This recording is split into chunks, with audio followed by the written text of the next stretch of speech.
তো ভাই অবশেষে আশিস চাঞ্চেলানির ওয়েব সিরিজ এসে গেছে। এখন এর জন্য তো ভক্তরা প্রায় 1.5-2 বছর ধরে অপেক্ষা করছে। তবে অবশেষে আশিস চাঞ্চেলানি ফিরছে।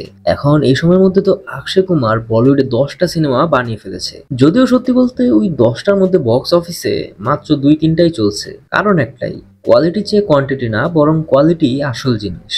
আর আশিসের মতো বড় ইউটিউবারদের ক্ষেত্রে তো এটা আরো ইম্পর্টেন্ট। এবার বলি নতুন প্রজেক্টের কথা। এটা একটা ওয়েব সিরিজ, নাম একাকী মানে আইসোলেশন।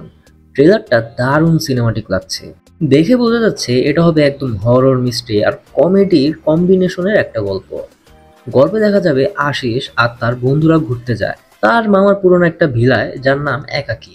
কিন্তু তারা যা জানতো না তা হলো যে এই ভিলাটা যেমন তেমন ভিলা না, এটা আসলে একদম ভুতুরে বাড়ি।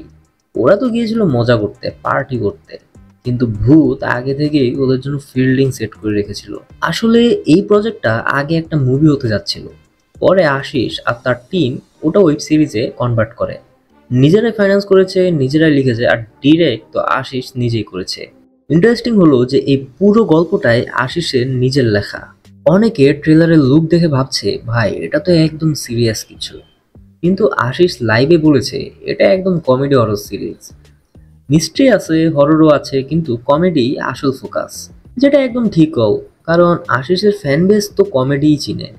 আর গত কয়েক বছর হরর কমেডির জনপ্রিয়তা অনেক বেড়েছে, যেমন স্ত্রী, ভুলভুলাইয়া, ভেরিয়া ইত্যাদি। তো দেখা যাক ভাই, 1.5-2 বছর পর আশিস কি বোমা ফাটায়। আমি কিন্তু রিয়েলি এক্সাইটেড। ট্রেলার তো বেরিয়েছে, আর কয়েকদিন পর সিরিজও রিলিজ হবে। আর সিরিজটা একদম ফ্রিতে দেখতে পারবেন ইউটিউবে। তো ভাই এই খবর শুনে ভিডিওটা লাইক করো আর চ্যানেলটা সাবস্ক্রাইব করতে ভুলবা না কিন্তু। দেখা হবে নেক্সট ভিডিওতে। Thanks for watching.